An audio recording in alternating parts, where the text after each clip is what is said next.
Chers collègues, nous poursuivons les travaux de la commission d'enquête sur l'utilisation des aides publiques aux grandes entreprises et à leurs sous-traitants avec l'audition en visioconférence de Monsieur Olivier Guersin. Bonsoir Monsieur le directeur, Direction générale de la concurrence de la Commission européenne.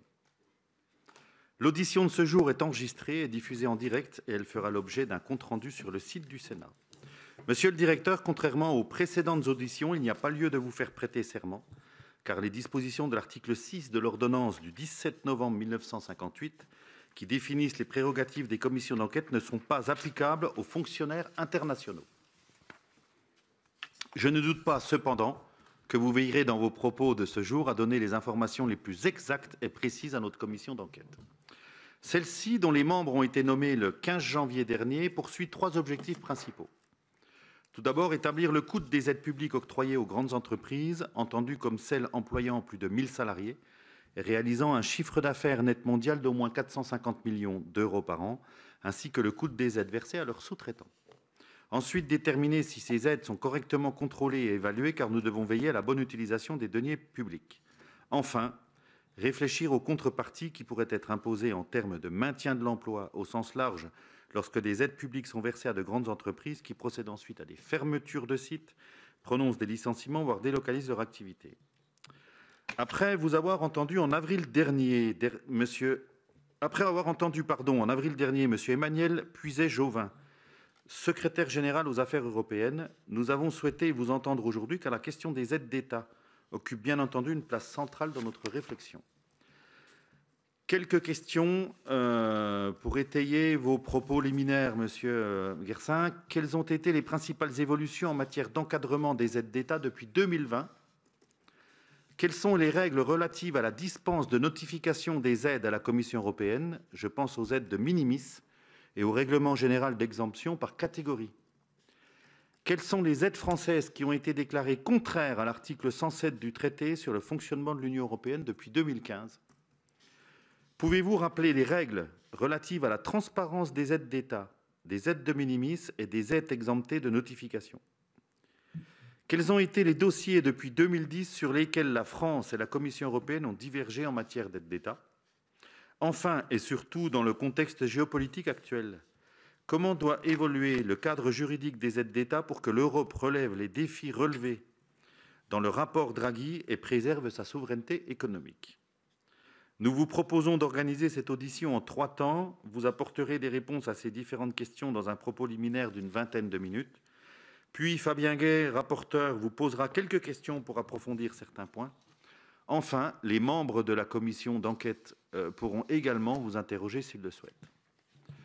Monsieur Guersin, je vous cède la parole. Merci. Monsieur le Président, merci infiniment. J'espère que vous m'entendez bien. Très très bien, Monsieur Guersin. C'est parfait. Je voudrais commencer par vous présenter mes excuses pour ne pas pouvoir être physiquement parmi vous, mais j'ai eu un petit problème de chute de vélo et de côte cassée qui m'interdit tout déplacement pendant un temps qui n'était pas compatible avec le timing de votre commission d'enquête. Donc j'en suis désolé. Je suis content que nous ayons pu trouver une solution technique à ce petit problème. Deuxièmement, je voudrais vous remercier de m'avoir invité à contribuer à ce travail qui est important. Je comprends qu'un de vos objectifs est de veiller à ce que les fonds publics qui sont limités par nature soient efficacement dépensés, et c'est bien entendu un objectif qui est pleinement partagé non seulement par la Commission européenne, mais par la direction générale que j'ai l'honneur de diriger. Alors pour commencer, je voudrais rappeler que tout financement public n'est pas une aide d'État au sens du traité, et loin s'en faut. En réalité, la plupart des financements publics ne constituent pas des aides d'État. Pour ne prendre que 4 exemples, les régimes d'aide à l'emploi, par exemple, ne sont pas des aides d'État. Les régimes d'aide directe aux consommateurs, type prime à l'achat de véhicules électriques, ne sont pas des aides d'État. Et les allègements fiscaux qui s'appliquent de manière générale, sans accorder d'avantages sélectifs à certaines entreprises ne constituent pas non plus des aides d'État. Et on pourrait continuer cette énumération longtemps. En réalité, ce n'est qu'une partie des financements publics et une partie non majoritaire qui constituent des aides d'État au sens du traité. Alors cependant, lorsque des subventions publiques sont susceptibles de fausser la concurrence entre les entreprises présentes sur le marché unique et ou qu'elles sont susceptibles de fragmenter ce marché unique, elles sont interdites par le traité, à moins qu'elles n'aient été autorisées par la Commission avant leur octroi par l'État membre, et l'État membre ayant une obligation à ce moment-là de notifier les aides qu'il a l'intention d'octroyer. Et le traité a chargé la Commission de délivrer ces autorisations lorsque c'est justifié en application des articles 107 et suivants du traité, tels qu'interprétés par la Cour de justice. Alors, les aides d'un faible montant, les aides de minimis, comme nous disons dans notre jargon, ce seuil de minimis a été réévalué d'une manière régulière et aujourd'hui, il s'agit d'aides inférieures à 300 000 euros sur 3 ans. Donc, une même entreprise peut recevoir 300 000 euros sur 3 ans en une fois ou en plusieurs fois, sans que ça ne donne lieu à aucune formalité vis-à-vis de la Commission européenne. Et la raison pour laquelle il n'y a pas de formalité, c'est qu'elles sont considérées comme étant trop faibles pour être susceptibles de fausser la concurrence et les échanges entre États membres. Et donc, elles ne sont pas notifiées à la Commission pour approbation préalable. Il en va de même d'une deuxième catégorie d'aides que vous avez mentionnée, Monsieur le Président, qui sont les aides mises en œuvre par les États membres conformément au règlement général d'exemption par catégorie, qui est un règlement de la Commission fixant les conditions dans lesquelles de nombreuses catégories d'aides peuvent être octroyées sans distorsion indue de concurrence. Au total, ces aides constituent donc des aides d'État. Elles sont octroyées sans notification préalable à la Commission et la responsabilité de garantir qu'elles ne faussent pas la concurrence incombe à l'État membre qui les octroie. Ces aides représentent, donc qu'on ne voit jamais à Bruxelles, représentent 93% des mesures d'aide introduites en 2023, par exemple. Et en règle générale, depuis 5 ans que je suis directeur général, elles représentent plus de 90% des mesures d'aide. Mais évidemment, seulement 38% des volumes d'aides d'État octroyées, puisqu'on parle de très nombreuses aides, mais de relativement petits volumes. Les gros montants d'aide individuels sont en principe notifiés à la Commission parce que ce sont celles qui sont le plus susceptibles. C'est le jeu de la concurrence entre les États membres et ou de fragmenter le marché intérieur. Donc, voilà quelle est la situation générale. Alors, laissez-moi m'attarder une seconde sur les objectifs et les moyens du contrôle des aides d'État. Alors, le contrôle des aides d'État vise à préserver l'intégrité du marché intérieur et des conditions de concurrence équitables au sein du marché unique pour contribuer à une concurrence loyale, à des marchés concurrentiels produisant une allocation efficace de nos ressources en termes avec des résultats positifs en termes de prix, d'innovation, de production et d'utilisation des ressources publiques. Et l'analyse des aides d'État que ma direction générale est chargée d'effectuer se concentre donc sur la limitation, autant que faire se peut, des distorsions de concurrence. Le contrôle des aides d'État tel que nous le connaissons n'existe que dans l'Union européenne. Il est sans équivalent dans le monde. Et il y a une raison pour cela, c'est que nous sommes le seul ensemble dans le monde qui soit à la fois un marché unique, donc beaucoup plus qu'une zone de libre-échange, et en même temps constitué de 27 États souverains. Donc je dirais que le contrôle des aides d'État, c'est un peu notre OMC interne à nous. C'est pour garantir que les États les plus riches, ceux qui ont les poches les plus profondes, n'utilisent pas cette capacité financière pour distordre le jeu de la concurrence au sein de notre marché unique, qui est un bien commun, au bénéfice de leurs entreprises et au détriment des entreprises des autres États membres, qui par ailleurs peuvent être plus performantes, mais ne sont pas aidées dans la même mesure. Donc c'est vraiment ça qui explique pourquoi nous avons un contrôle des aides d'État en Europe et pourquoi nous sommes les seuls à en avoir un, parce que nous sommes aussi les seuls à avoir à la fois un marché unique et 27 États souverains.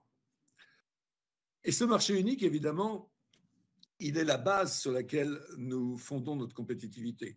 Le fait que nos entreprises puissent s'adresser à un marché intérieur de plus de 400 millions de consommateurs est évidemment extrêmement important pour la compétitivité de l'industrie européenne. C'est ça qui leur permet de se développer d'abord à l'intérieur du marché unique pour ensuite partir à l'assaut des marchés extérieurs. C'est donc quelque chose auquel la Commission est particulièrement attentive. Nous, bien entendu, au sein de la Direction générale de la concurrence, mais également mes collègues de la DG Gros, qui sont sous la responsabilité du commissaire Stéphane Séjourné et qui ont la responsabilité principale de la préservation et du développement de ce marché intérieur.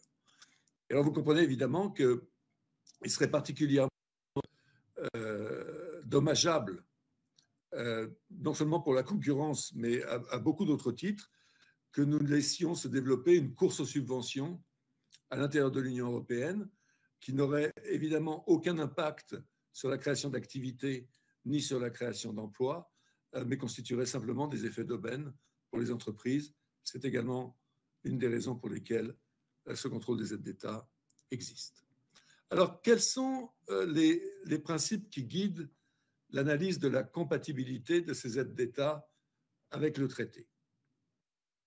Alors, il y a un nombre limité de principes généraux qui sont soit directement présents dans le traité, soit ont été dégagés progressivement au cours des 70 dernières années par la jurisprudence de la Cour de justice, et je vais les énumérer et les expliciter brièvement.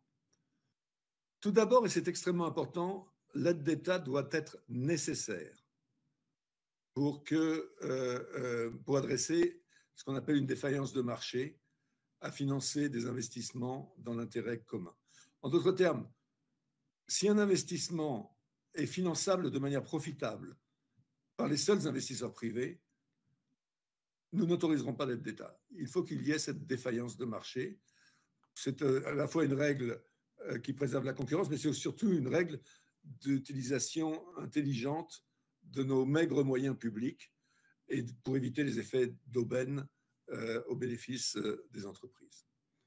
Alors, ces défaillances de marché peuvent survenir dans un grand nombre de domaines et dans un grand nombre de cas, dans n'importe quel secteur de l'économie. Par exemple, une entreprise n'est pas tenue de payer, sauf s'il y a une réglementation particulière qui l'y oblige, pour les conséquences des externalités négatives qu'elle peut éventuellement générer, par exemple sur l'environnement. Et le marché ne peut pas à lui seul atteindre des objectifs de décarbonation, par exemple, que l'Europe a décidé d'avoir. Donc, dans ces cas-là, une aide d'État peut se justifier afin de permettre à l'entreprise d'internaliser ces externalités négatives. Un autre exemple est celui de la recherche et du développement, où les projets notamment de recherche fondamentale, ou en tout cas à un stade éloigné du stade de la commercialisation, nécessitent souvent des investissements extrêmement substantiels, présentent des risques technologiques et financiers importants et ne seront donc pas réalisés en l'absence d'une incitation financière de la part de la puissance publique. Par exemple, ça a été le cas dans 2 décisions de la Commission dans la période récente, dans 2000 et quelque chose, si je me souviens bien, pour des aides à la recherche et développement pour 2 phases du projet NUWARD, qui est le projet d'EDF de construction de petits réacteurs nucléaires modulaires. Ce sont de ce type de projet qui n'est pas faisable sans que la puissance publique prenne en charge une partie du risque. Donc, cette aide, elle doit être nécessaire. Si elle n'est pas nécessaire, on n'est pas dans un cadre dans lequel les aides d'État peuvent être autorisées. Deuxièmement, elle doit également être proportionnelle.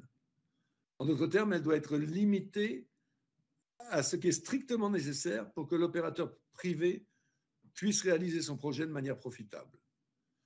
Et pour cela, on prend d'abord en compte les fonds propres, la capacité du réalisateur de projet à emprunter sur le marché et la résultante, le trou qui reste, si vous voulez, ce déficit de financement, ce qu'on appelle le funding gap dans notre jargon, c'est ça qui détermine le montant de l'aide que nous allons autoriser l'État membre à donner. Alors, il y a une raison à cela, c'est qu'une aide au-delà de ce déficit de financement, d'abord, elle ne serait pas nécessaire, donc elle enfreindrait le premier principe que je viens de dégager, et puis ça serait un simple transfert directement de la poche du contribuable à la poche des actionnaires de la société bénéficiaire, avec des effets non seulement de distorsion de concurrence, mais également des effets d'aubaine et d'utilisation erronée de l'argent public qui ne serait pas acceptable du point de vue de l'intérêt général. Troisièmement, l'aide doit avoir un effet incitatif, c'est-à-dire qu'elle doit amener l'entreprise bénéficiaire à prendre la décision d'investissement, ce qui veut dire qu'elle ne l'aurait pas prise en l'absence d'aide. C'est la raison pour laquelle nous ne pouvons pas accepter des aides ex post, une fois que l'entreprise a pris la décision d'investissement d'ores et déjà. Et puis finalement, l'aide doit être additionnelle au financement que les marchés financiers et les investisseurs privés peuvent assurer. Sinon, les aides d'État produiraient également des distorsions sur le marché des capitaux, dont le développement continu est pourtant essentiel pour assurer le financement des immenses besoins d'investissement et notamment de transition énergétique auxquels l'Europe doit faire face. Voilà quels sont les principes généraux qui guident l'appréciation des aides d'État.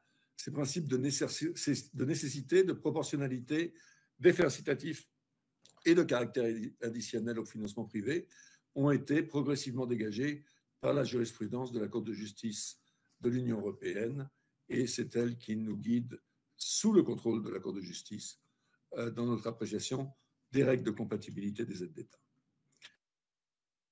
Alors, par ailleurs, lorsqu'elle détermine les conditions de compatibilité de catégorie d'aide ou qu'elle examine les projets d'aide des États membres d'accorder des aides d'État dans des cas individuels, la Commission tient également compte des éventuels effets positifs des aides sur les objectifs communs de l'Union. En d'autres termes, la politique des aides d'État n'est pas quelque chose qui opère dans une espèce de vide. Évidemment, l'objectif, c'est de contribuer et de renforcer l'atteinte des objectifs des politiques dont l'Union européenne s'est dotée. Par exemple, la décarbonisation, par exemple, avoir une politique d'innovation et de recherche qui nous permette d'être meilleurs dans l'innovation de rupture que nous ne le sommes actuellement. Par exemple, garantir une meilleure sécurité d'approvisionnement énergétique, etc., etc. Et donc, en même temps que l'aide contribue à la réalisation de ces objectifs, elle accroît également les possibilités d'emploi, la création de richesses et la croissance. Pour prendre un exemple dans l'actualité, c'est certainement le cas, par exemple, du nouveau pacte pour une industrie propre, ce qu'on appelle à Bruxelles le Clean Industrial Deal, qui s'engage en faveur d'une transition juste, créant des emplois de qualité et donnant aux citoyens les moyens d'agir en s'appuyant sur leurs compétences, tout en promouvant cohésion sociale et équité dans toutes les régions d'Europe, en essayant d'atteindre un équilibre entre décarbonisation de l'industrie, compétitivité accrue et résilience. Et pour cela, nous sommes en train de mettre au point un cadre d'aide d'État qui va venir, comment dirais-je, se coller à ce Clean Industrial Deal pour aider à atteindre ces objectifs. Troisièmement, quelles sont les bases de compatibilité? Les principales bases juridiques sont les articles 107.2b, 107.3b et 107.3c du traité. Très brièvement, 107.2b, c'est la compensation par l'État de dommages à la suite d'un événement extraordinaire, par exemple une catastrophe naturelle. Quand il y a eu de grandes inondations en Allemagne, on a compensé les entreprises avec l'article 107.2b. À ce moment-là, on évalue le dommage et on les compense. Et ça, c'est une aide de droit, en quelque sorte. On a fait la même chose, si vous vous en souvenez, pendant la crise du Covid, pour les entreprises de spectacle, quand elles ont dû fermer tout à fait. On pouvait apprécier quelles étaient les recettes perdues. On les a compensées à l'euro près. Ça, c'est l'article 107.2b.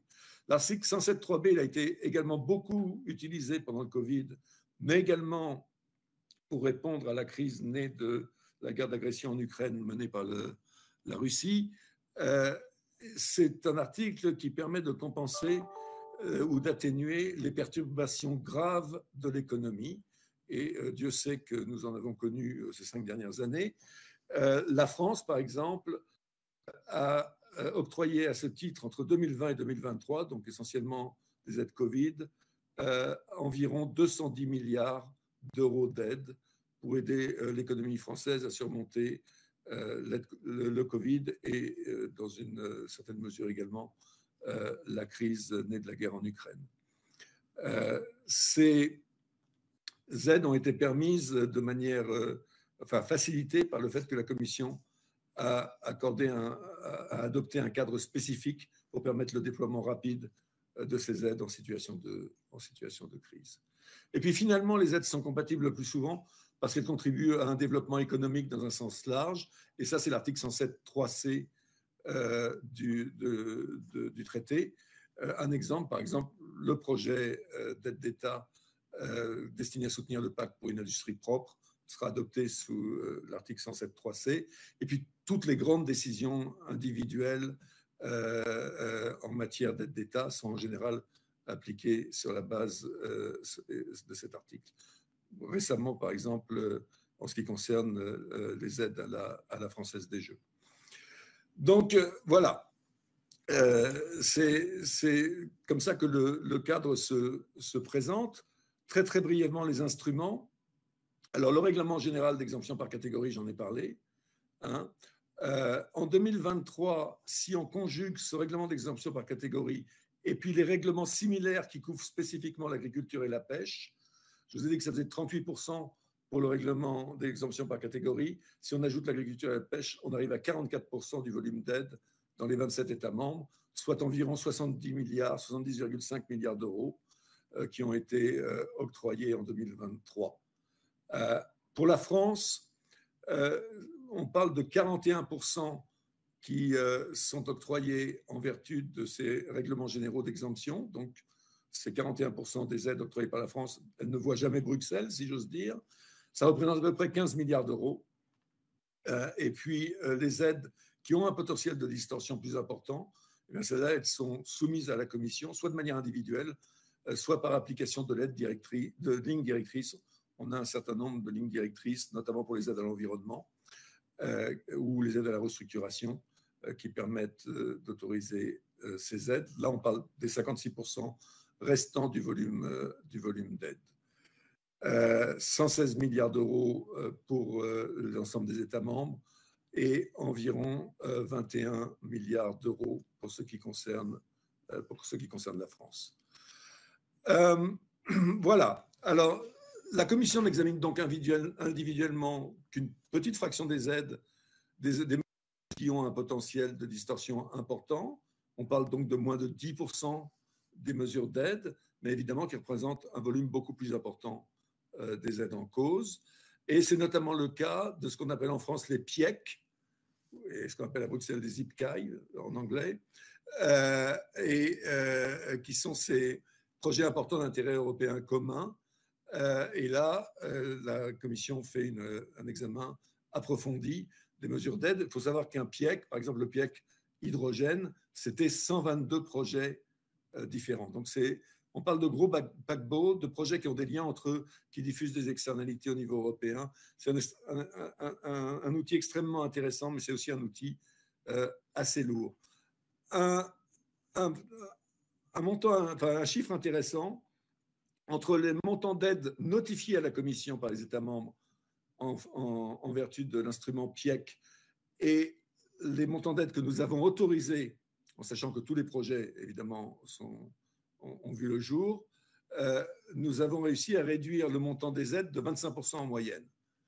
Pourquoi ? Parce que les entreprises ont tendance à charger un peu la barque et que donc, quand on regarde les choses un peu sérieusement, on arrive à ramener les choses à leur juste proportion dans ce que j'ai appelé tout à l'heure le funding gap. Et en général, on se met d'accord avec l'État membre et avec les entreprises sur un montant qui est plus raisonnable. Au total, on parle de 25% d'économie de fonds publics d'une manière générale. Voilà, je crois que j'ai terminé avec le temps que vous m'aviez imparti. J'aurais encore beaucoup d'autres choses à dire, notamment sur les conditions qu'on peut mettre à l'aide. D'une manière générale, ce n'est pas la Commission qui met des conditions, sauf dans quelques cas précis comme les aides à la restructuration ou les aides régionales, puisque dans le cadre des aides régionales, l'aide ne peut pas être, par exemple, subordonnée à la délocalisation d'une activité. Il y a des cas très précis comme ça, mais d'une manière générale, ce sont les États membres qui peuvent mettre des conditions à l'aide. Ils le font, et ce n'est pas une condition de la compatibilité. Dernier point, puisque vous m'avez invité, la transparence et l'évaluation. Alors, la transparence, je dirais qu'elle est obligatoire. Les règles en matière d'aide d'État imposent aux États membres de publier les conditions des régimes d'aide et des décisions d'octroi d'aide individuelle. Et puis, en outre, un certain nombre d'informations clés sur toutes les aides individuelles importantes doivent être publiées par tous les États membres dans un moteur de recherche en ligne, soit développé par les États membres, soit à l'aide de l'outil que fournit la Commission, qui s'appelle le TAM, Transparency Award Module. La transparence est donc de règles en la matière et elle réduit les effets négatifs puisqu'elle permet aux concurrents d'être informés et éventuellement de porter plainte et éventuellement de réouvrir ou de contribuer à l'instruction des dossiers d'aide. Pour ce qui concerne l'évaluation, les règles en matière d'aide d'État exigent que les régimes d'aide qui comportent un risque plus élevé de distorsion de concurrence, par exemple en raison de leur taille, fassent l'objet d'une évaluation ex post par l'État membre. Et là, il s'agit d'un outil qui permet aux États membres d'évaluer l'efficacité de leur régime d'aide pour atteindre des objectifs tout en limitant les distorsions et éventuellement de modifier les dits régimes en conséquence en cas de prolongation. Voilà, je vous remercie, Monsieur le Président. Je suis à la disposition de votre commission pour toute question que vous voudrez me poser. Merci beaucoup, Monsieur le Directeur général. Je vais donner la parole à notre rapporteur, Fabien Gay. Merci, Monsieur le Président, Monsieur le Directeur général. Comme on est nombreux, je poserai 2 questions et comme ça, chaque collègue pourra en poser. Je vous remercie pour votre exposé. Bon, en fait, moi, je me pose beaucoup de questions puisque donc en 2023, s'il me semble bien, c'est 186 milliards que les 27 États membres ont notifiés.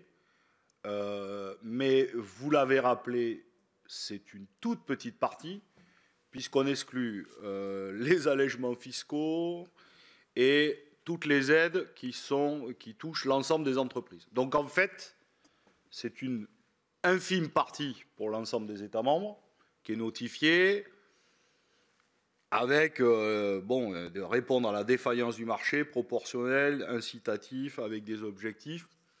Bon, je vous avoue que j'ai un peu de mal à comprendre la pertinence. Pourquoi des États membres doivent notifier une petite partie des aides extrêmement ciblées et pas avoir un débat commun sur la totalité des aides. Et de fait, on en parlait avec le Président, parce qu'une des interventions, mais il n'a pas été le seul, mais puisque c'est le dernier, le PDG de Kering, M. Pinault, a plaidé dans la discussion que nous avons eue, plutôt pour des aides par secteur, et en essayant d'être impactant secteur par secteur. Et donc, je comprends mieux le pourquoi on ne le fait pas, parce que si on le fait, il va falloir le notifier, alors que si c'est une aide qui concerne l'ensemble des entreprises, un État membre n'a pas à le faire. Donc là, comment analyser cette complexité? Et est-ce que vous pouvez nous dire d'ailleurs, sur les 186 milliards en 2023, la part que représentent les aides notifiées par la France?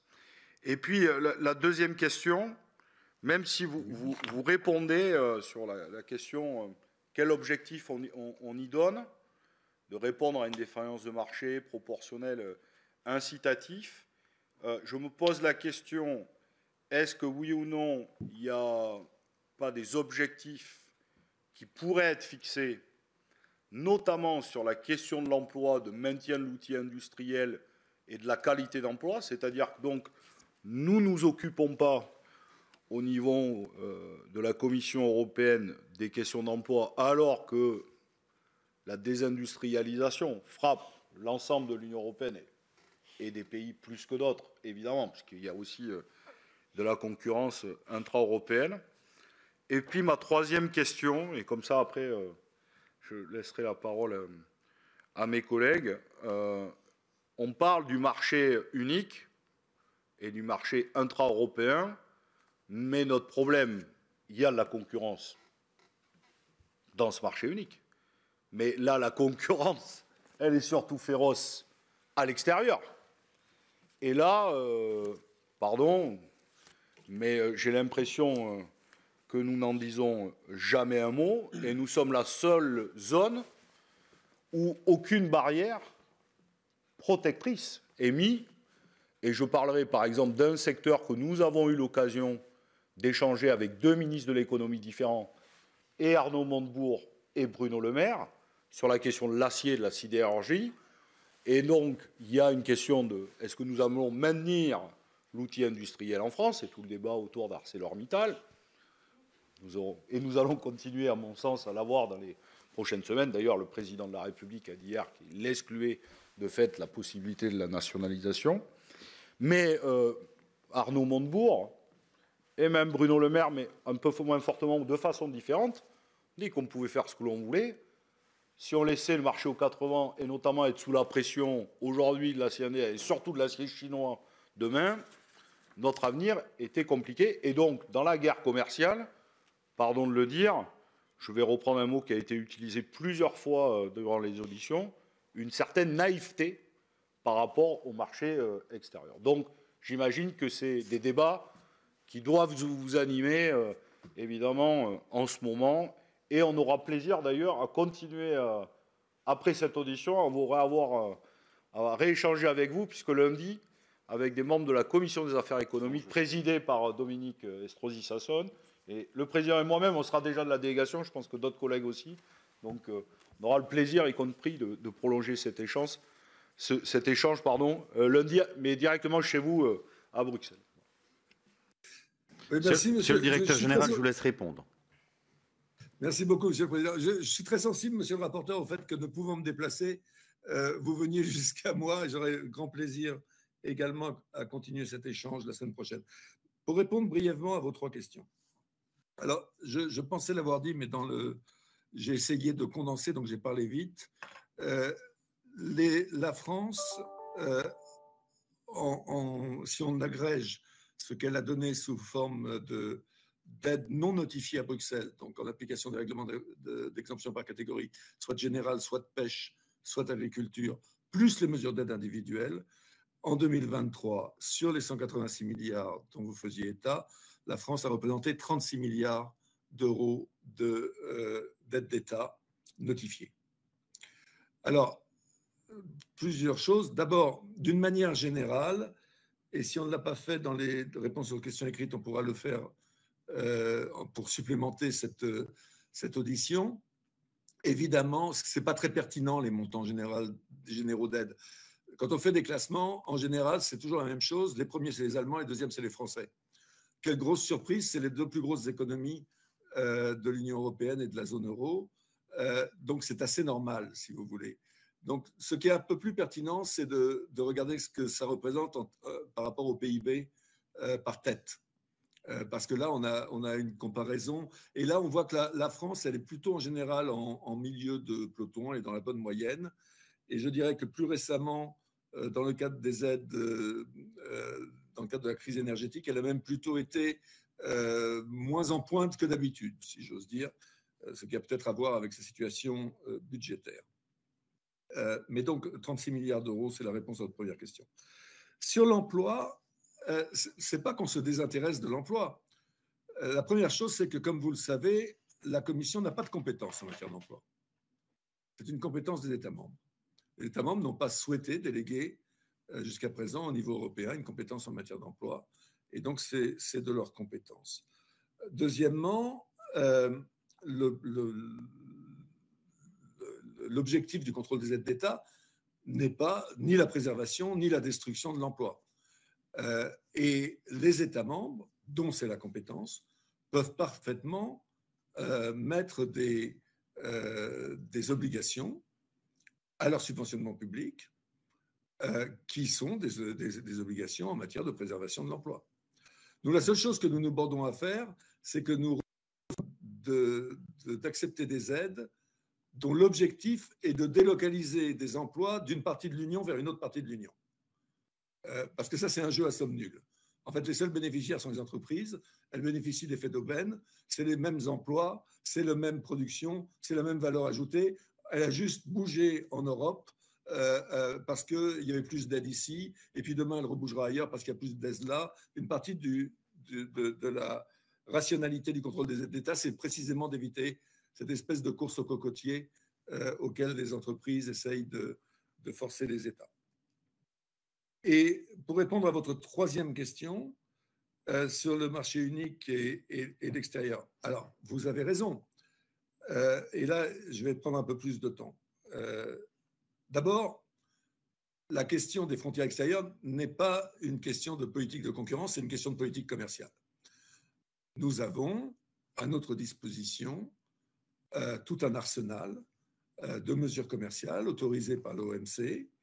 Nous avons tout un arsenal qui sont prévus dans les différents traités commerciaux bilatéraux que nous avons avec différents États ou zones commerciales. Et nous avons parfaitement la possibilité de les utiliser si nous pensons qu'un pays tiers, par exemple, fait du dumping. Et nous l'avons fait, par exemple, récemment sur les véhicules électriques en provenance de Chine. Nous pourrions le faire sur l'acier, effectivement. Là, c'est une mécanique assez compliquée dans laquelle les États membres réunis dans ce qu'on appelait dans le temps le comité 133, je ne sais pas comment ça s'appelle aujourd'hui parce que ce n'est pas mon dossier, mais les États membres doivent endosser une position et puis la Commission est en quelque sorte le bras armé et la Commission impose ses droits et puis le cas échéant, si le pays tiers les conteste, et ben on se retrouve à Genève devant l'OMC pour défendre notre position. Donc, la politique commerciale, c'est la politique de défense des entreprises du marché intérieur contre les pratiques déloyales des entreprises tierces. Ça, c'est pas mon domaine, je ne suis pas très compétent là-dedans, donc je ne peux pas vous en dire beaucoup plus. En revanche, ce qu'on a fait dans les 5 dernières années, c'est qu'on a comblé un trou dans la raquette, qui était que ça fait 70 ans qu'on contrôle les aides que donnent nos États aux entreprises actives sur le marché commun, mais on ne contrôlait pas les aides que des États tiers donnent aux entreprises actives dans le marché commun. Et ça, évidemment, c'est un problème. Pour vous donner un exemple, si on subventionne la production de véhicules électriques en Chine et ces véhicules sont ensuite importés en Europe, ça, c'est un problème de politique commerciale. La subvention est donnée en Chine à un processus de production en Chine. Évidemment, la solution, c'est de créer une usine de véhicules chinois en Europe et de la subventionner à mort en Europe. Si c'était un État membre qui le faisait, on contrôlerait. Jusqu'à il y a peu, si c'est des Chinois, on ne contrôlait pas. Ce trou, il a été comblé par le Conseil et le Parlement dans un règlement communautaire, qui est le règlement communautaire de contrôle des subventions étrangères, que ma direction générale a la charge de contrôler pour une partie, et puis pour une autre partie qui concerne les marchés publics, c'est la direction générale de l'industrie qui est sous la responsabilité du vice-président exécutif Séjourné. Et notamment, ça a un peu défrayé la chronique ces derniers jours, c'est dans ce cadre-là que mes collègues de la DG Industrie enquêtent sur d'éventuelles subventions coréennes dans le cadre de l'obtention du contrat de construction de la centrale nucléaire de Dukovany en République tchèque. Donc, ça, c'était un problème, et là, vous avez raison, il y avait une forme de naïveté et un trou dans la raquette. Il a été comblé. Aujourd'hui, on contrôle, on prend des mesures, et notamment dans la direction générale, on a pris déjà un certain nombre, et nous avons sous enquête approfondie un certain nombre d'aides d'État, notamment au profit d'entreprises chinoises, mais pas uniquement. Et puis, troisièmement, je pense qu'il faut aussi rétablir les faits sur cette espèce de fiction qu'on serait l'idiot du village global, comme disait M. Montebourg, et que nous, on serait les seuls à appliquer des règles et à être parfaitement purs, alors que tous les autres sont des vilains brigands. Pas exactement vrai en matière de subventions publiques, pour être honnête. Par exemple, l'IRA, donc ce système de subvention américain, promu par le président Biden, qui, si je comprends bien, le président Trump a l'intention de démanteler, mais l'IRA budgétait en aide à la décarbonisation et au déploiement de renouvelables aux États-Unis, 369 milliards de dollars sur une période de 10 ans. Bon. Il se trouve, et alors tout le monde disait, ah, c'est terrible, c'est affreux, il faut absolument réagir, c'est une menace extraordinaire contre notre compétitivité. Eh bien, imaginez-vous que dans les 5 dernières années, nous avons octroyé dans le champ de la décarbonisation et du déploiement de renouvelables à peu près autant, 400 milliards d'euros. Donc, ce n'est pas si terrible. En réalité, on pourrait même dire que c'est une réaction à notre politique de subventionnement, si on était américain ou un peu médisant. Donc, il faut se méfier de ce genre de considération. Donc, d'une part, on prend soin de nos intérêts et on subventionne nos entreprises lorsque c'est nécessaire. D'autre part, on a comblé le trou en maintenant contrôlant les subventions d'États tiers, des subventions étrangères, dans les mêmes conditions qu'on contrôle les subventions que donnent nos États membres.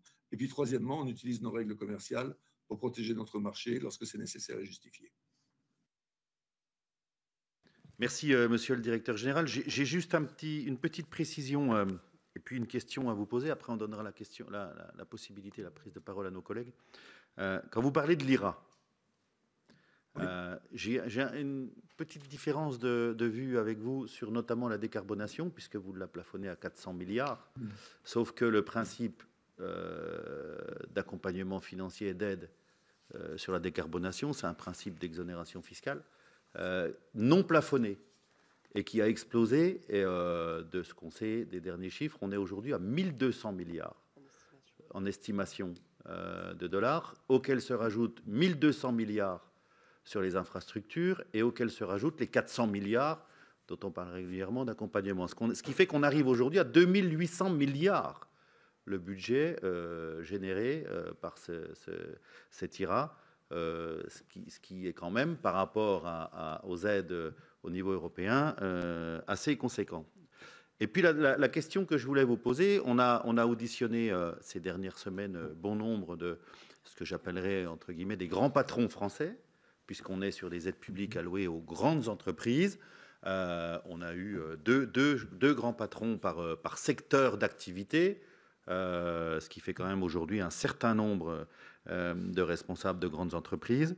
Quand on parle des aides européennes, les aides publiques européennes aux grandes entreprises, et qu'on demande une comparaison entre les aides qu'ils perçoivent soit en France, soit au niveau européen, par rapport aux aides qu'ils peuvent percevoir sur des pays autres on va dire que l'espace européen, que des aides européennes ou françaises, le premier mot qui leur vient à la bouche, c'est la simplicité dans les pays autres par rapport aux aides européennes et aux aides françaises.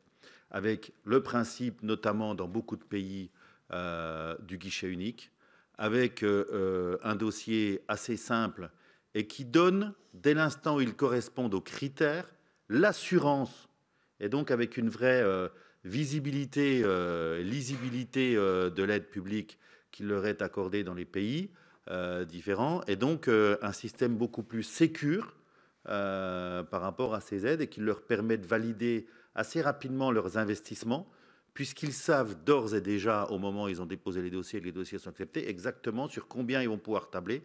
Le dossier est très simple, il y a un guichet unique et ils savent déjà sur quel montant d'aide ou d'exonération fiscale ils vont pouvoir compter dès l'instant où le dossier est déposé. Voilà, je voudrais avoir votre avis sur la question. Merci, monsieur le directeur général. Et après, je donnerai la parole à nos différents collègues.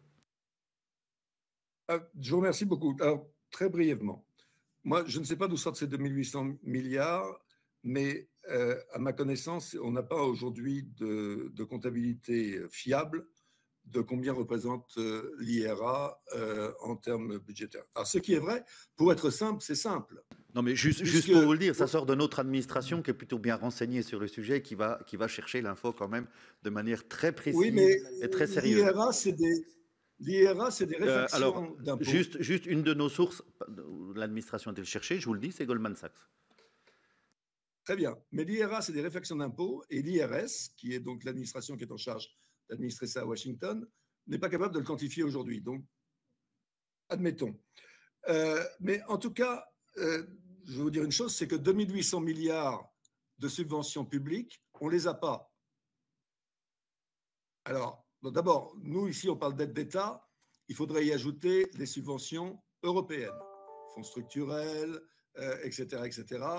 Et donc, vous allez arriver à des montants significativement supérieurs. Quand vous prenez uniquement le plan de relance, 750 milliards, quasiment uniquement centré sur la décarbonisation et la compétitivité verte. Vous prenez les fonds structurels, vous allez encore en ajouter une bonne louche, etc., etc. Donc, l'un dans l'autre, on ne peut pas dire qu'on soit un continent chiche en subventions publiques, disons ça comme ça. Maintenant, sur la simplicité. Alors, ça, c'est sûr que c'est plus simple aux États-Unis, parce que vous avez raison. D'abord, on parle, c'est plus simple, mais c'est pas beaucoup plus rapide, hein, parce que on parle d'exemption fiscale. J'ai vraiment pas parlé de rapidité, monsieur le directeur général. J'ai parlé de sécurité dès l'instant où le dossier est déjà beaucoup plus simple et qu'une fois que c'est validé, on ne revient pas dessus. Et ça va, voilà. Pourquoi c'est plus sûr? Pourquoi c'est plus sûr? Mais parce qu'il n'y a pas de concept de marché.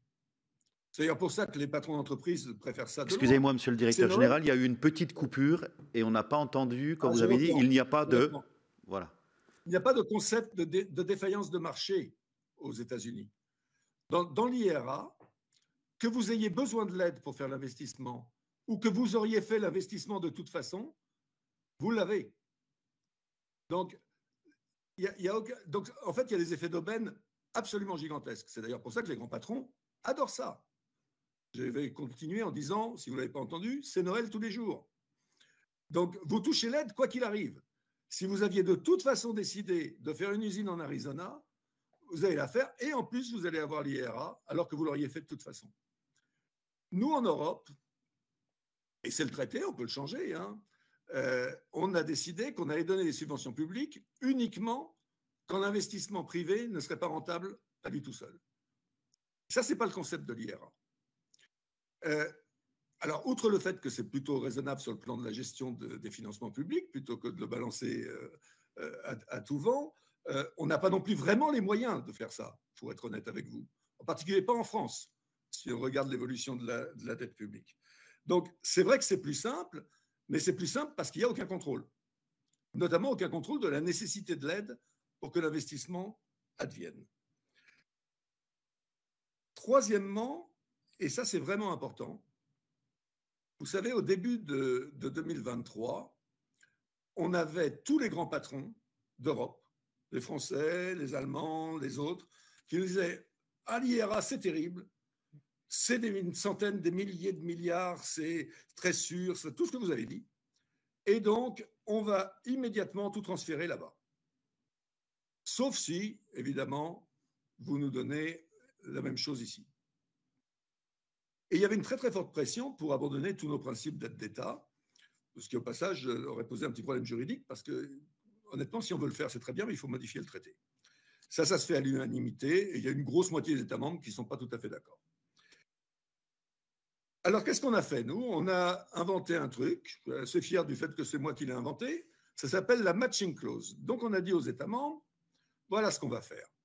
Si une entreprise vient vous voir avec un dossier où ils ont recherché une implantation chez vous, ils ont fait les démarches, etc., ils sont rentrés en contact avec vous pour savoir combien ils pouvaient obtenir subvention publique, et puis ils ont fait la même chose aux États-Unis.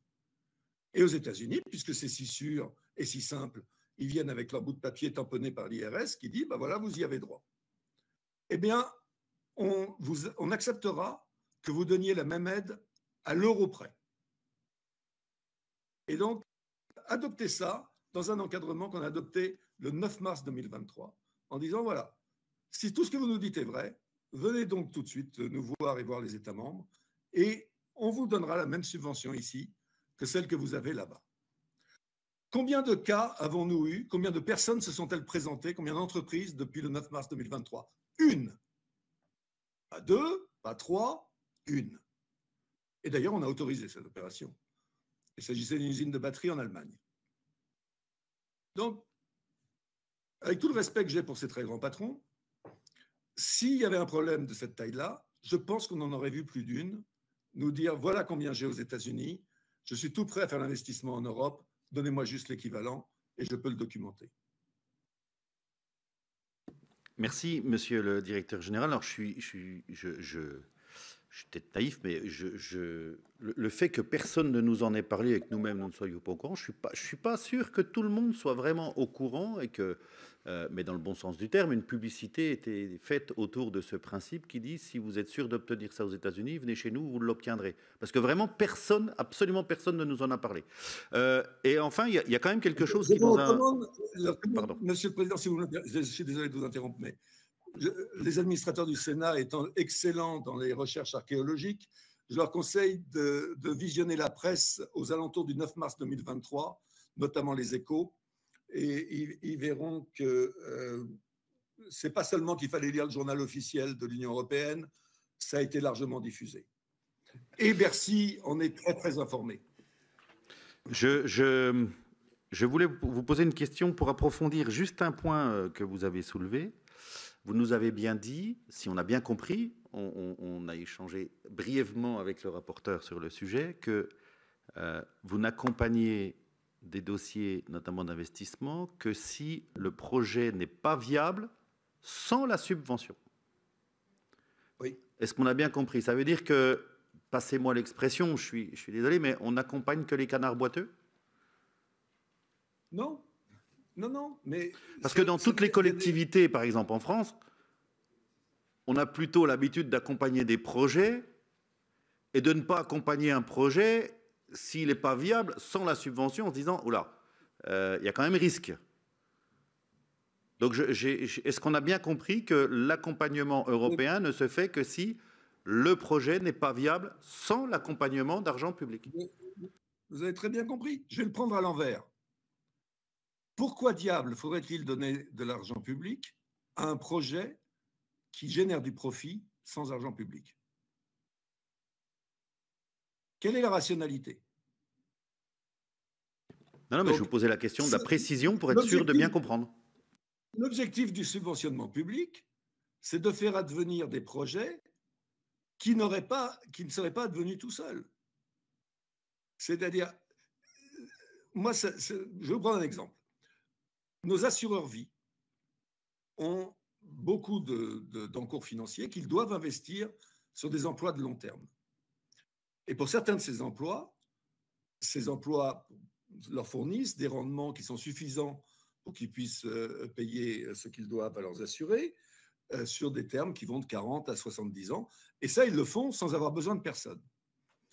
Et puis, si on veut, par exemple, qu'ils investissent dans des projets qui sont un peu plus risqués et pour lesquels ils n'investiraient pas naturellement parce que ça sort de leur mesure de risque, le but de la subvention publique, c'est d'amortir la partie de risque qu'ils ne peuvent pas prendre en charge eux-mêmes, de sorte à rendre ce projet investissable parce qu'on pense que pour l'intérêt général, c'est souhaitable.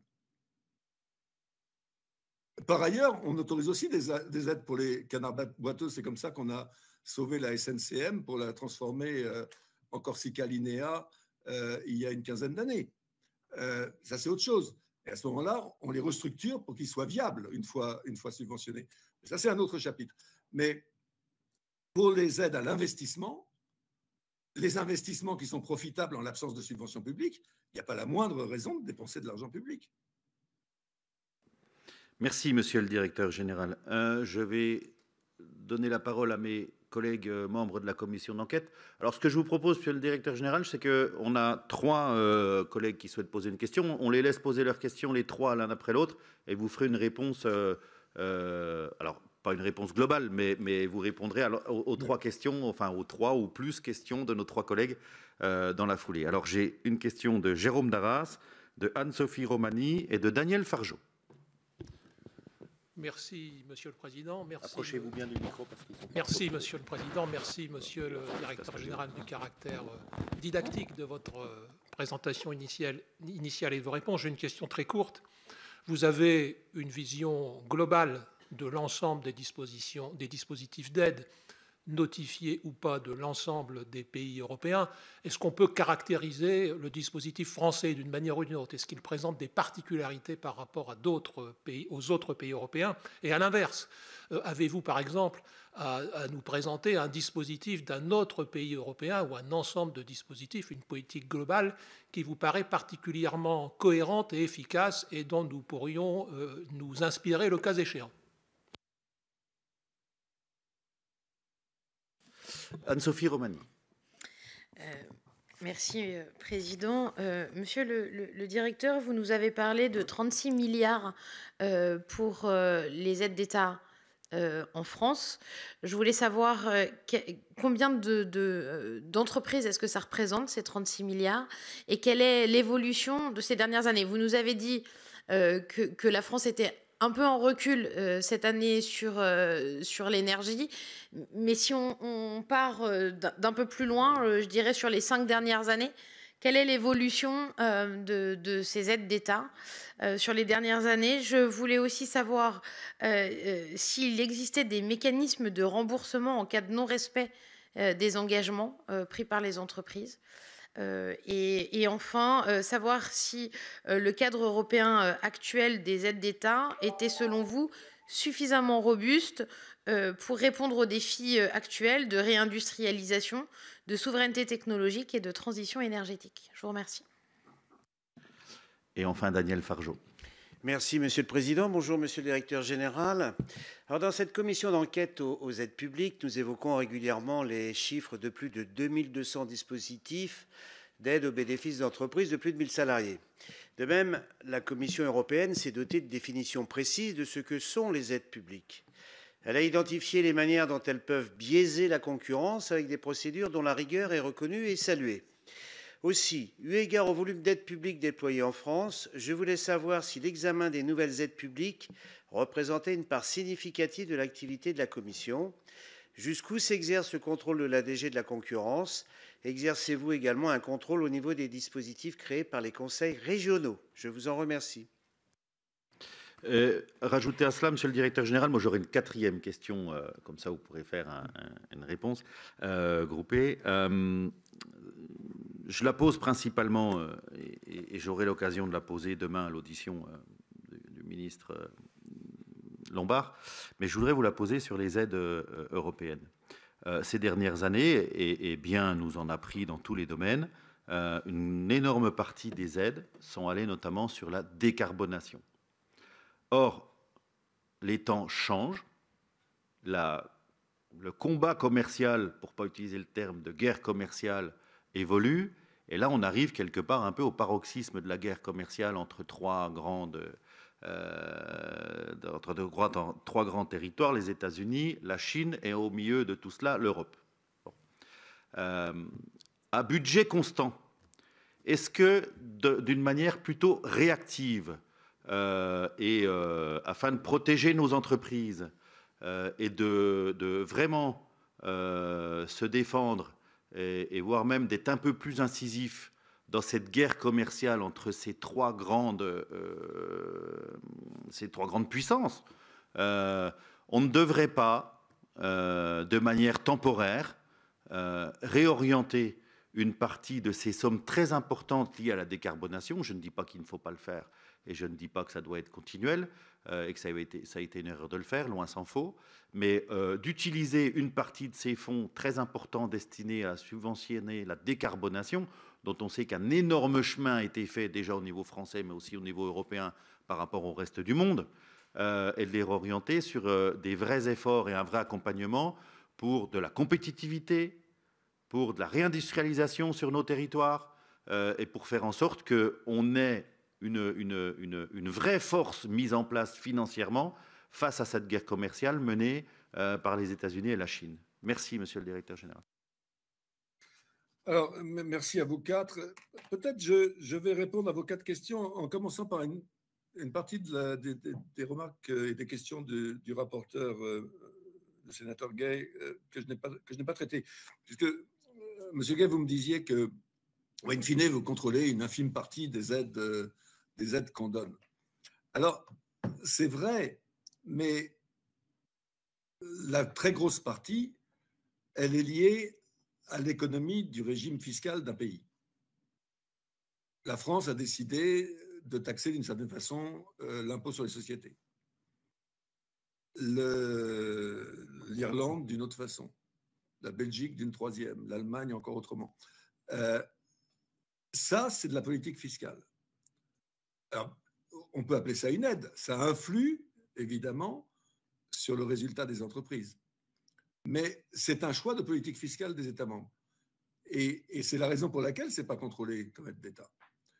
Et en réalité, si on voulait contrôler une beaucoup plus large partie des mesures que les États membres mettent en place sur fonds publics pour soutenir leur économie, il faudrait une intégration communautaire infiniment plus importante que celle que nous avons aujourd'hui. Ce qui pose d'autres questions de politique générale qui n'est pas de mon ressort de traiter, mais enfin, qui certainement en France donnerait lieu à des débats, à mon avis, assez vifs, compte tenu des différentes opinions au sein du spectre politique. Donc, on se contente de contrôler les mesures individuelles qui ont un impact sur le commerce entre les États membres et fragmentent le marché intérieur. Et on ne contrôle pas ce qui relève de la souveraineté de ces États membres en matière de définition de leur politique générale. On peut féliciter, on peut le regretter, mais ça, c'est la ratio legis et ça illustre le fait qu'on est en transition, si j'ose dire. C'est-à-dire qu'on est un marché intérieur et on a accepté de partager une partie de notre souveraineté, mais on n'a pas accepté de partager toute notre souveraineté. Et il y a une large partie qui est encore entre les mains nationales. Et cette partie-là, il faut accepter que par conséquent, qu'on aime ça ou qu'on n'aime pas ça, elle n'est pas contrôlée à Bruxelles. D'ailleurs, dans la plupart des États membres, on aimerait bien qu'on contrôle plus la souveraineté des autres et un peu moins la souveraineté de soi-même. Et je pense que la France ne fait pas exception. C'est malheureusement ou heureusement pas possible. Je viens sur votre question, Monsieur le Président. Alors, je suis pas sûr d'être tout à fait d'accord avec la thèse implicite de votre question, parce que, alors les temps changent, ça c'est sûr, et ils sont difficiles en ce moment, c'est certain aussi. Mais enfin, à un moment, il faut vivre aussi avec ses propres... Enfin, tout ne dépend pas des régimes de subventionnement public. Je vais vous prendre un exemple. Alors, on m'explique que c'est très compliqué, l'Europe, c'est difficile, il y a trop de règles, il y a trop de... Mais enfin, ce n'est pas les règles européennes qui ont empêché les fabricants d'automobiles européens de développer 15 ou 20 ans plus tôt des voitures électriques et une industrie des batteries performantes. Les Chinois l'ont fait, les Coréens l'ont fait, les Européens auraient pu le faire. Et pour être honnête, s'ils avaient demandé des subventions publiques pour le faire à l'époque, ils les auraient probablement obtenues avec la bénédiction de Bruxelles. Donc, il y a un moment où il faut quand même aussi que chacun prenne ses responsabilités. Aujourd'hui, les défis qu'on a de compétitivité, ils sont clairs. Et moi, je suis d'accord avec le diagnostic que fait M. Draghi. M. Draghi dit quoi? Il dit, écoutez, on a un problème de compétitivité qui est essentiellement dû à deux choses. Un, le fait qu'on n'est pas bon sur l'innovation de rupture. Et ça, là-dessus, il faut mettre le paquet. Il faut aider massivement. Il ne faut pas avoir peur d'y aller. Et deux, on n'est pas encore assez bon sur la décarbonation, parce que la décarbonation, c'est aussi la souveraineté. Parce que la décarbonation, ça veut dire diminuer notre dépendance aux énergies fossiles que nous ne produisons pas et pour lesquelles nous sommes ultra dépendants. On voit bien que la crise dans laquelle on est aujourd'hui, c'est largement une crise de notre dépendance. Juste, je me permets, Monsieur le Directeur Général, puisqu'on est sur le sujet là, je ne veux pas attendre que vous ayez répondu à tout le monde pour le dire. Enfin, quand vous dites que les constructeurs automobiles n'ont pas demandé des subventions il y a 20 ans pour investir dans le véhicule électrique, n'oublions pas quand même que sur les dernières décennies, il y avait une volonté, notamment de l'État français, d'alléger et de détaxer plus ou moins le gasoil, dont il fallait bien trouver une utilité suite au raffinage du pétrole et qui laissait notamment beaucoup de gasoil non utilisé, qu'il fallait l'utiliser. C'est pour ça qu'il y avait une détaxation du gasoil. Et je ne vois pas pourquoi nos constructeurs de véhicules allaient s'orienter vers l'électrique alors qu'il y avait une forte demande à la fois des consommateurs de véhicules diesel et en même temps une détaxation, donc une orientation forte de l'État de créer du véhicule diesel pour consommer le gasoil qui était mis à disposition. Donc voilà, on ne peut pas leur reprocher aujourd'hui de ne pas avoir fait des véhicules électriques. Bah si, vous savez, Monsieur le Président, c'est Pierre Mendès France qui disait qu'il ne faut jamais sacrifier le long terme au court terme. Et je crains que ce soit ce qu'ont fait nos producteurs européens, pas seulement les Français, au demeurant. Et donc aujourd'hui, notre compétitivité, notre résilience, notre autonomie stratégique, elle dépend aussi, peut-être surtout, d'un accès à une énergie peu chère, décarbonée et que nous produisons en Europe. Et ça implique de continuer le mouvement, que vous avez raison, a été entamé, pour lequel la France est plutôt mieux placée que d'autres parce qu'elle partait déjà d'une situation moins problématique du fait de son mix énergétique. Mais bon, moi, mon sujet, ce n'est pas la France en soi, c'est l'ensemble européen. Et dans l'ensemble européen, moi, je pense que compétitivité, résilience et décarbonation, c'est jamais que 3 facettes du même problème. Alors, après, il y a des arbitrages à la marge, mais réorienter les aides à la décarbonisation et aux renouvelables pour aller sur des choses, sur des aides à la compétitivité dont il faudrait encore définir ce qu'elles sont. Parce que moi, j'entends beaucoup de choses. On me dit par exemple aujourd'hui qu'il faudrait donner des aides opérationnelles aux fabricants de batteries européens. Il faut savoir ce que c'est que des aides opérationnelles. Ça veut dire que l'État fait les fins de mois pour un temps indéterminé. Ça veut dire aussi, si vous faites un peu les calculs de ce qu'ils demandent aujourd'hui, que d'ici 1 an ou 2, l'État aura payé 100% de l'entreprise. Je sais que vous avez des débats sur ce qui doit être nationalisé, ce qui ne doit pas être nationalisé. C'est juste l'information que je vous livre. Et comme ce n'est pas pour 1 an ou 2, vous allez avoir fini par avoir payé 200, 300, 400% de ces boîtes. Et puis évidemment, le jour où ça sera profitable, là, j'imagine que 100% des profits iront entre les mains des actionnaires. Donc, je pense qu'il faut faire évoluer le cadre, mais il n'y a pas de révolution à faire et de réorientation massive. Je reviens à mon point sur Draghi. Draghi disait donc, en fait, il faut revenir à une certaine orthodoxie de l'État. Il faut être plus strict qu'on est aujourd'hui. Il faut accepter une forme de darwinisme dans lequel on est en train de changer de monde, donc il y a des entreprises qui vont mourir et d'autres qui vont naître, et protéger à outrance celles qui doivent mourir, ça empêche les autres de naître. Et en même temps, il faut être beaucoup plus allant sur l'innovation et sur la décarbonisation. Et moi, je pense qu'il a raison, M. Draghi, là-dessus, et que c'est comme ça qu'on assurera notre compétitivité et notre autonomie stratégique à long terme. Je viens maintenant sur les différentes questions. D'abord celle de monsieur Darras. Non, on n'a pas de grosses particularités. Ça me permet de répondre partiellement à Madame Romani. Grosso modo, et je ne peux pas vous dire combien d'entreprises ça représente, parce que sur ces 36 milliards, vous avez de mémoire 15 milliards qui sont donnés dans le cadre des règlements généraux et 21 et des poussières dans des mesures individuelles. Donc, la partie dans le cadre des règlements généraux d'exemption, je n'ai pas de visibilité sur combien d'entreprises ça représente. Donc, je ne suis pas capable de vous donner cette information-là. Et je ne serais pas capable non plus après, même en recherchant dans nos données. On peut peut-être vous le dire pour les mesures individuelles, et ça, je vais demander à mes collègues de rechercher, mais le chiffre global, ce n'est pas un chiffre que nous pouvons vous donner. Donc, la particularité, il n'y en a pas, c'est à peu près le même mix, à quelques pourcentages près, entre ceux qui sont des programmes nationaux et ensuite les mesures individuelles sont données par l'État membre sans contrôle de Bruxelles, et puis ce que sont des aides aux grosses entreprises individuelles en général, qui, elles, sont notifiées à Bruxelles. La structuration, c'est à peu près la même. Alors là où il me semble qu'on aurait du bénéfice à prendre de l'inspiration ailleurs, notamment auprès de nos amis espagnols, c'est qu'en France, on commence par on a un problème et on décide d'une mesure qui implique de distribuer des aides d'État au sens du traité. Et puis une fois qu'on a tout vissé, qu'on a consulté tout le monde, que le président de la République a arbitré, on vient à Bruxelles en disant « Tada, voilà le truc ». Et nous, on leur dit, bah alors soit, si on a de la chance, bah oui, c'est très bien, ça va, c'est conforme au traité. Mais malheureusement, dans un certain nombre de cas, on doit leur dire, bah non, là, ça ne va pas du tout. Et la raison, c'est que on n'est pas très bon, on est meilleur qu'on était, et notamment, je voudrais rendre hommage aux collègues du Trésor qui font vraiment, depuis plusieurs années, un gros effort en la matière.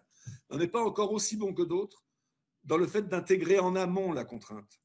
Parce que l'aide d'État, le plus souvent, elle n'est pas extrêmement problématique si vous la prenez en compte au moment où vous faites le design de votre mesure. Par contre, une fois que vous avez réuni tout le monde, que vous avez décidé comment ça allait être fait, que vous avez fait valider par tout le monde, et qu'on vous dit oui, mais il y a juste un petit problème, c'est que c'est absolument pas conforme au droit des aides d'État, là, c'est une catastrophe. Donc, on pourrait faire mieux, encore mieux qu'on ne fait, en intégrant les contraintes en amont. Je vais vous prendre un exemple. Nos amis espagnols, quand ils se sont posés le problème de la délocalisation de leurs usines automobiles, qui est un problème auquel ils font face, mais auquel nous faisons face également en France.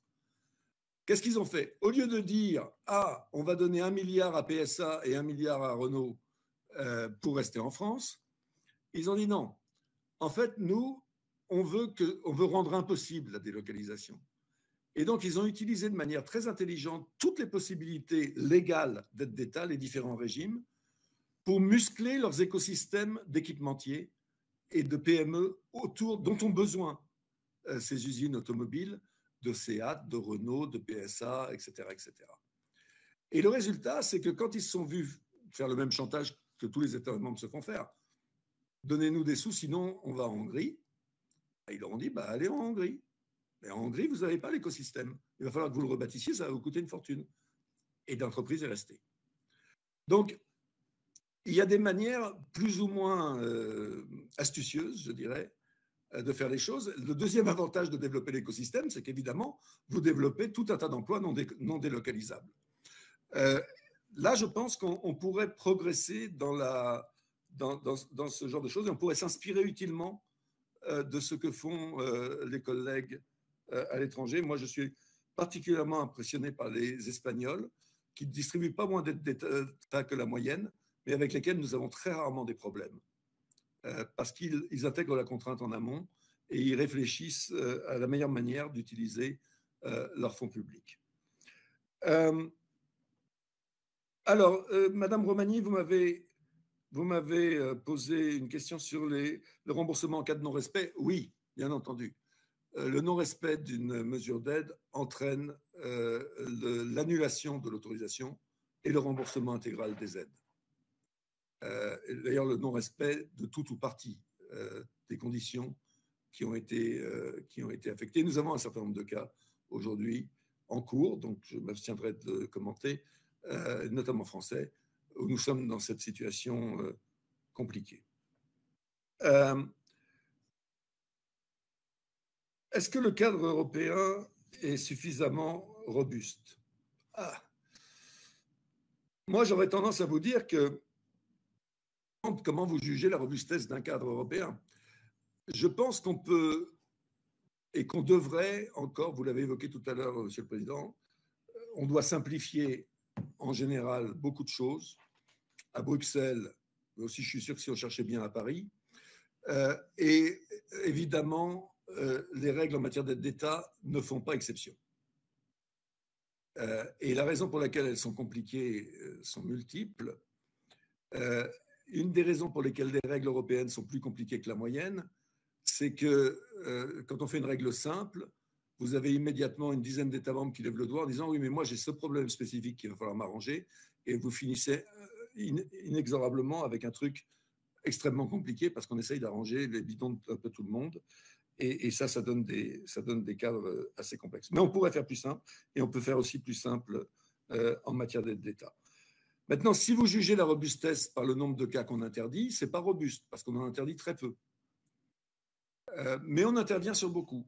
Et donc, on travaille avec les États membres pour essayer d'obtenir les objectifs bénéfiques du subventionnement public, qui est de faire naître une activité ou de pérenniser une activité qui ne naîtrait pas ou ne se pérenniserait pas sans l'aide, tout en essayant de minimiser l'impact sur le marché intérieur et sur la concurrence vis-à-vis des autres entreprises dans les autres États membres, et parfois même dans le même État membre, qui, elles, ne bénéficient pas d'aide. Je vous invite à réfléchir, par exemple, à la situation des entreprises de transport aérien, notamment en France. Certaines sont aidées, certaines ne le sont pas. Celles qui sont aidées hurlent qu'il faut continuer de les aider et que si on arrête, elles vont mourir et que ça va être une catastrophe. Mais celles qui arrivent à être opérationnelles et profitables sans aide, elles disent « mais dans quel jeu je joue, moi ?» Je me bagarre contre quelqu'un qui est sous perfusion publique en permanence. Il faut savoir entendre les deux discours. Donc, je ne sais pas très bien si le cadre européen actuel est suffisamment robuste. On essaye de le rendre suffisamment agile pour accompagner les objectifs du moment. Je pense qu'on y a réussi, notamment quand on a dû faire face à la crise du Covid et à la crise énergétique. Mais il faut quand même être conscient qu'il y a un lien quand même entre le degré de générosité qu'on peut avoir au niveau des aides d'État et les grands équilibres macroéconomiques et budgétaires des États membres. Même si ce n'est pas mon rôle ni ma compétence de contrôler l'équilibre budgétaire et le respect des règles de Maastricht, il y a un moment quand même où il y a un lien entre les deux grandeurs. Je me permets, Monsieur le Directeur Général, est-ce que c'est une petite référence que vous faites au quoi qu'il en coûte? Non, moi je de juger si c'était pertinent ou pas. La réalité, c'est que la France a à peu près dépensé dans la moyenne communautaire en termes de PIB par tête de PIB pour la crise du Covid et plutôt moins pour la crise énergétique.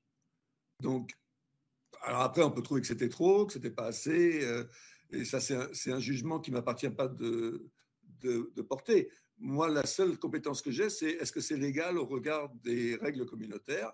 Si c'est légal, ensuite, c'est le choix de l'État membre, c'est un choix politique. En tant que citoyen français, je vote et j'exprime mes préférences, mais en tant que fonctionnaire communautaire, je n'ai pas à le faire. Et puis, dernière question, part de l'activité de la Commission. Alors ça, c'est... En fait, la commission, il n'y a que moi qui contrôle les aides d'État. Donc, c'est plutôt la part de l'activité de la DG Concurrence. La DG Concurrence, pour fixer les idées, la commission, c'est un peu moins de 30 000 fonctionnaires, enfin agents publics, fonctionnaires et non fonctionnaires. Alors, on peut trouver que c'est beaucoup, mais bon, vous êtes sénateur, donc vous avez une bonne idée du nombre d'agents publics à la ville de Paris, à la ville de Lyon, au ministère des Finances, à la Direction générale des impôts. Finalement, ce n'est pas tant que ça, un peu moins de 30 000. Et sur ces un peu moins de 30 000, il y en a à peu près 1 000 à la Direction générale de la concurrence. Et sur ces 1 000, il y en a à peu près la moitié qui font du contrôle des aides d'État, pour fixer les idées, dans toute l'Europe. Ça, c'est les ordres de grandeur. Est-ce qu'on contrôle les aides des régions? Oui. Le concept d'aide d'État, c'est un concept en fait, d'aide publique à l'intérieur des États. Après, l'organisation administrative des États, ça, ce n'est pas notre problème. Donc, dans certains États, les régions ont une très, très large autonomie, par exemple l'Espagne ou l'Allemagne.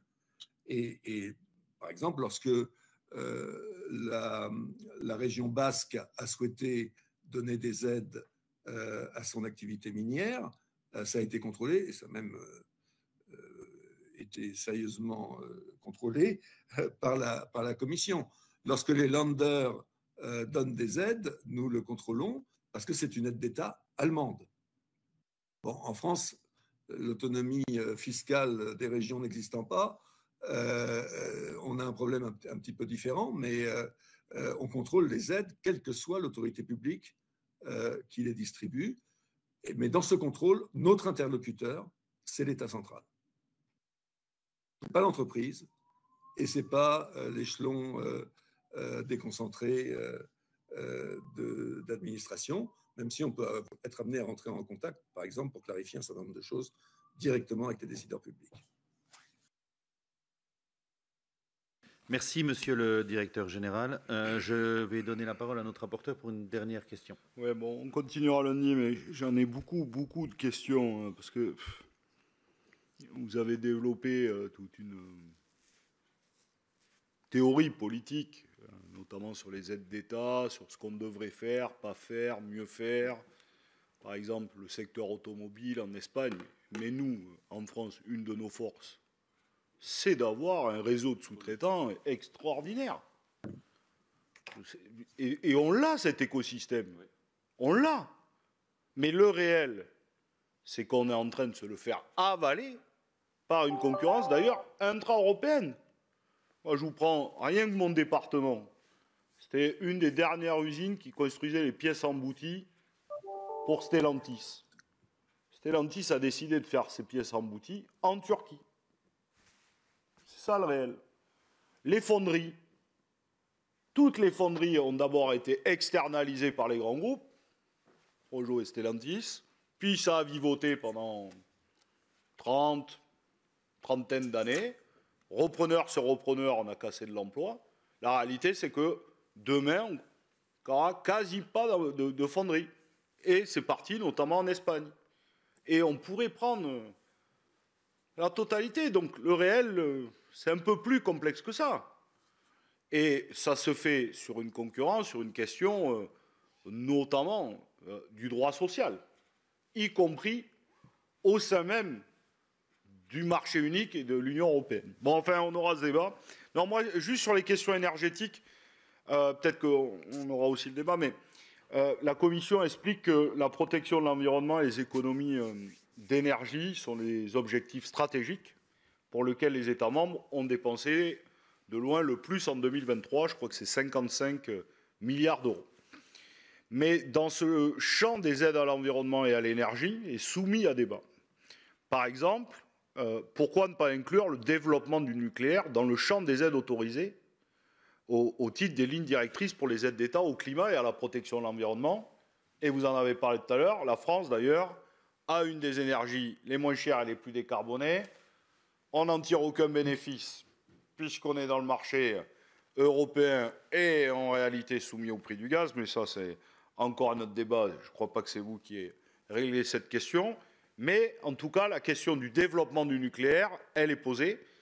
Et à l'inverse, on peut réhabiliter les centrales à charbon, mais là aussi, pas forcément que sur des critères environnementaux. Et il y a des projets en France, notamment, et à Saint-Avold et à Cordemais, y compris portés par l'intelligence ouvrière à Cordemais sur de la réhabilitation, mais surtout de la conversion sur de la biomasse, et qui ne rentrent pas aujourd'hui dans les critères.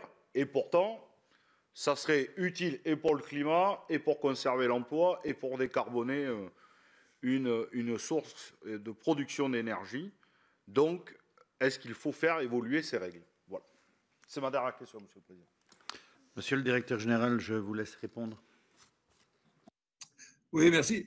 J'ai cru voir que votre département, c'était la Seine-Saint-Denis, ce qui n'était pas immédiatement apparu évident au vu de votre accent. Je vous aurais plutôt cru du même coin que moi.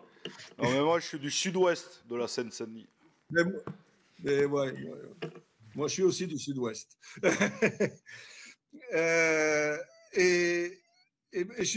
On va continuer cette discussion lundi, mais je suis content de voir que vous êtes en faveur d'une harmonisation sociale européenne. Moi aussi. Oui, mais vers le haut. Vers le haut. Oui, non, mais vers le haut, absolument. Pas un truc qui tire l'ensemble des droits des travailleurs et travailleuses partout au sein de l'Union européenne vers le bas. Si c'est ça, c'est pas vers le plus haut. Vous savez, le problème, c'est que, comme disent les Britanniques, on ne peut pas avoir son gâteau et l'avoir mangé. Donc, soit on veut... Comme je vous disais tout à l'heure, mon problème vu de Bruxelles, c'est que tous les États membres veulent la même chose. Ils veulent que les autres s'harmonisent, mais eux, ils veulent garder une totale liberté individuelle pour eux-mêmes. Le problème, c'est que les deux propositions sont incompatibles. Mais je trouve qu'on aurait beaucoup de bénéfices à faire rentrer dans le champ des compétences communautaires, notamment le droit social, ce qui n'est pas le cas aujourd'hui. Sur le nucléaire, monsieur le sénateur, le nucléaire, évidemment que les aides au nucléaire sont possibles et pas du tout illégales par principe, ne serait-ce que parce que parmi les traités fondateurs de l'Union européenne, il y a un traité qui s'appelle Euratom. Donc, la question de la possibilité d'avoir des aides au nucléaire n'est pas un sujet. La question que vous me posez, c'est « Ah, mais pourquoi ce n'est pas dans les lignes directrices sur les aides au climat, à l'environnement et à l'énergie ?» Eh bien, parce que ce n'est pas quelque chose…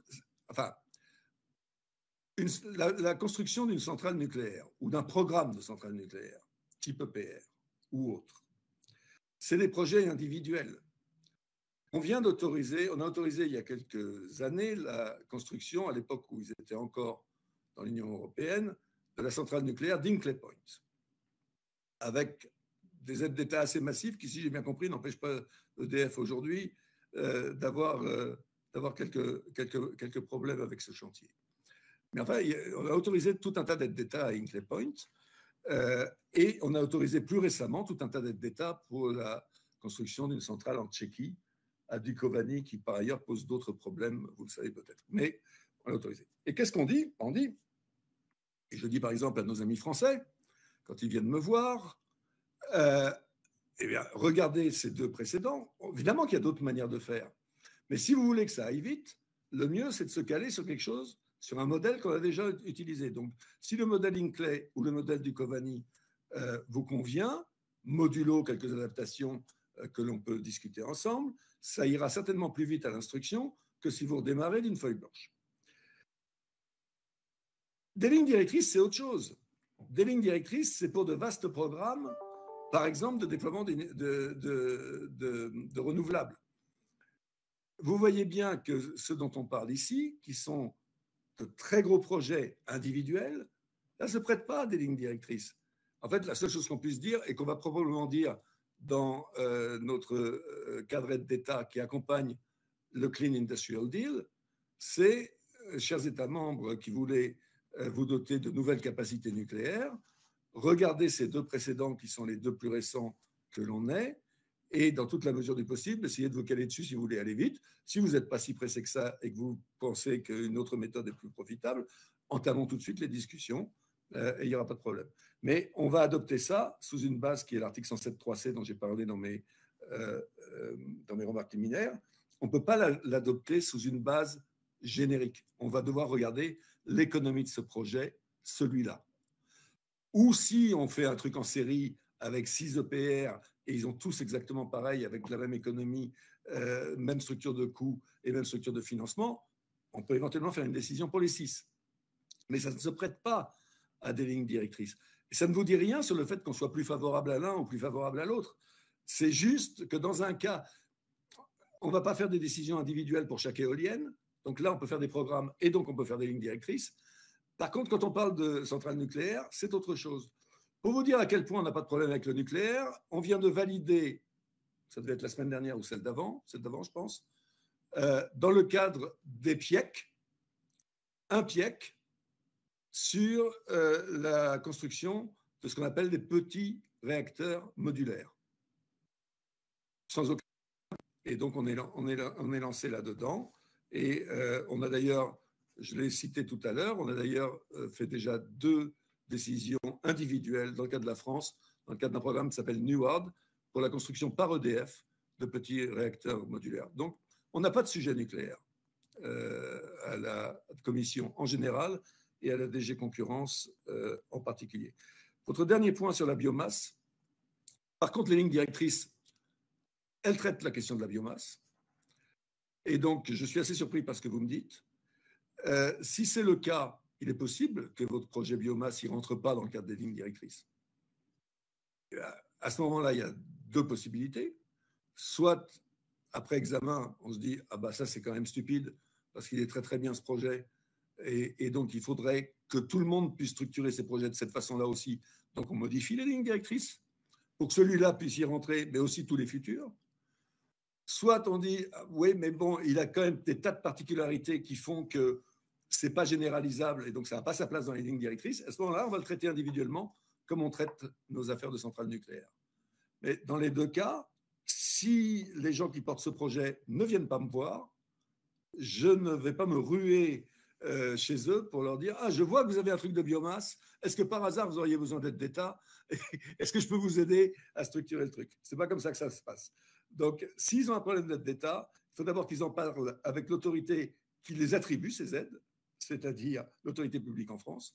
Et si l'autorité publique en France est d'accord de les aider, je serais ravi de recevoir tout ce petit monde-là pour voir comment on peut faire en sorte que ça se fasse et que ça se fasse rapidement. Parce que vous avez raison, je préfère avoir des centrales à biomasse que des centrales à charbon. Merci, monsieur le directeur général. Je pense que pour les questions qu'on avait à vous poser dans le cadre de cette audition, on a fait le tour. Et je tiens sincèrement à vous remercier de la disponibilité dont vous avez fait preuve, de la clarté dans vos réponses. Je tiens à vous remercier également et vous ferez notre porte-voix auprès de vos équipes pour les réponses étayées, détaillées et très en largeur que vous avez pu faire à l'envoi de contributions écrites qui a été fait par notre administration. Merci beaucoup à vous et à votre équipe. Et puis, les deux derniers points, c'est que nous vous souhaitons un prompt rétablissement suite à votre accident de vélo. J'espère que tout ira bien et que c'est avec plaisir. Alors, je regarde les membres ici. Il n'y a que Fabien et moi qui sommes membres de la Commission des affaires économiques. Donc, avec le rapporteur Fabien Gay, nous serons très heureux de vous voir en direct et de pouvoir échanger avec vous en direct lundi lors du déplacement de la Commission aux affaires économiques à Bruxelles, à la Commission européenne. Et ce sera avec un grand plaisir que nous vous rencontrerons et que nous pourrons continuer nos échanges sur ce sujet ou d'autres sujets lors de cette rencontre lundi. Le plaisir sera réciproque, Monsieur le Président. Vous savez, pour la clarté et le côté direct, moi, je suis essentiellement un rugbyman briviste, petit-fils d'agriculteur, donc je n'ai pas beaucoup de cordes à mon arc et je ne sais pas faire le subtil et compliqué, je ne fais pas. Donc, je fais plutôt direct et franc. Ce qui nous fait deux points communs, il n'y en a qu'un qui ne l'est pas, c'est que je ne suis pas briviste. Pour le côté rugby et le côté agriculteur, nous avons deux points communs. Voilà. Merci et bonne fin de journée, monsieur le directeur général. Merci beaucoup. Merci, monsieur le président. Et à lundi. À lundi.